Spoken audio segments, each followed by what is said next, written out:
Back in February, I wrote an article for goodgamers.us called Hatred Isn't Violent Enough, in which I analysed the trailers and I made some predictions about the game. I thought it would be interesting to revisit the article to just cap off my coverage of Hatred, and I also think it will be interesting to see if my viewpoint has changed having actually beaten the game now. So here we go. This is the editorial I wrote back in February.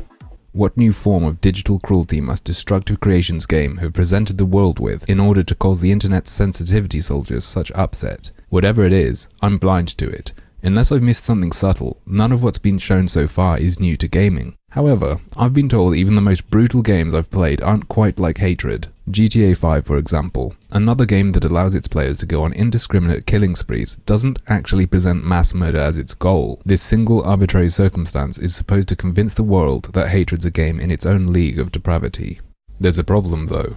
I have an imagination, as do a fair few of the people I've met in my life. Not only can we imagine going on a shooting spree all on our own just in our rotten little heads, but we can play GTA 5 and imagine the goal is to kill people. Racking up a wanted rating could be our score. Don't forget that some people are pretty dumb too. You could lie and tell them genocide's the goal. They'd never know it wasn't a murder simulator or mass shooting training game, as Hatred was dubbed by another outlet. I suppose we must have a responsibility not to misrepresent goals in violent games, lest those we fool prove incapable of resisting their newly inculcated slaughterlust.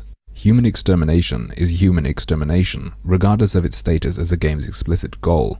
Does splitting that hair really mean anything? It's distasteful. It's disturbing, upsetting, and unsettling. Victim screams and begging, alongside the quickening pulse of its atmospheric soundtrack, made Hatred's first trailer sickening to me. I'll absolutely admit I was, just a little bit, shocked after my first viewing and had to take a brief pause. That's good, but it could be better. Destructive Creations is a Polish studio, and art from Poland has a standing record of horrifying me more than anything else. Krzysztof Penderecki's Polymorphia affects my ability to breathe if I'm in the right mood and it's cranked up. It makes me feel like I'm paralyzed, scared to move my head in case I catch a glimpse of something I shouldn't see. From the looks of it, Hatred can only really dream of having so strong an effect. The game's second trailer shows off more of the gameplay, and I have to say that, for me, it's now lost most of its impact. The first trailer opened with a cringeworthy soliloquy, but that was easily forgotten after the first heralding scream of the nastiness we were shown. This one, however, has angsty nuggets sprinkled throughout, creating the appearance of the main character being a maniacal ventriloquist. It showcases the suffering of a civilian being burnt alive, something that should be traumatizing and horrific, here made into an unimpressive display of amateur breakdance.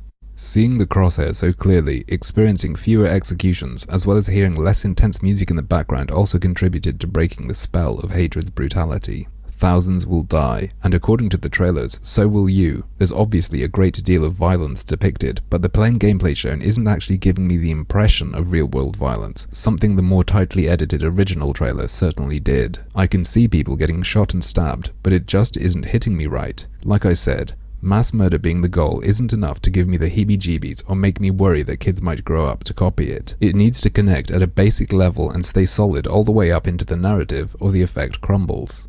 The squishiness of Super Meat Boy is a prime example of a feeling or texture being communicated well through mechanics. The gooiness of Meat Boy's wall jumps is one of my favourite things in gaming. There's no other small joy quite like it, and nothing else in the game does anything to spoil it. It's simple, not reliant on realism or emotional investment. I've yet to see something more difficult, like truly convincing human violence, being presented so clearly without any other element getting in the way. Hatred's original trailer gave me hope. However, it's now clear that it doesn't quite represent the game's experience. I suspect that the promised high score system will dull its disturbing edge further. How does a game go about presenting violence in a way that will really mess with people then? I don't know. In videos and film where violence has had a strong impact on me, the effect happens through some form of cinematographic seance. The images and sounds lull viewers into a false sense of security, and then the director tries to give you a heart attack. In Hatred's reveal, various elements come together just right, which seems very doable when you're presenting a game trailer, as the experience is always the same. There's no way the game itself will have such a perfect lineup of execution, musical cues, and sound effects. It's not going to have as strong a sensation of violence as its trailer, let alone surpass it. I'm just concerned that it won't be visceral enough to set a new standard. Games are in a unique position to experiment with agency, and it would be a shame to not see that fully exploited. That's why I don't just condone video games that aim to disturb. I support them. If you respect the medium, you need to encourage its expansion, even if that means you feel uncomfortable with what's being created, or concerned that people will view you differently because your hobby includes such experiences. Whether you like it or not, exploring graphic violence is already part of gaming's heritage. Even as a little kid, I was watching brains being splattered everywhere by the cerebral boar in Turok 2. It's something to be disgusted by, but also something to be fascinated with. Will Hatred turn out to nail the experience and help advance the dark side of emotional reactions to gaming? I doubt it, based on what I've seen, but I'm glad someone's trying. On top of that angle, Hatred simply isn't violent enough to have warranted any of the calls for censorship. If there's ever a game that truly manages to go too far, putting across the full weight of real violence through a mix of mechanics and presentation, censorship wouldn't be necessary. It would be too horrifying to play. So that's what I wrote back in February based on the trailers and people freaking out about it, and I have to say, my view hasn't really changed having played the game. The most disturbing thing about Hatred was the announcement trailer. Yes, there was the cheesy writing in the trailers, but the way they snipped together the violence with the music and the screaming and begging really made it hit hard. In reality, I think in terms of being visceral and disturbing, I think Grand Theft Auto is more disturbing than Hatred. Hatred is very metal. Because of how cheesy the story is and stuff like that, it doesn't feel the same. There's a reference to the film Rampage in the game in the Bill Williamson achievement, but I think this has more in common with the game Rampage, the game where you turn into a monster and just kill people.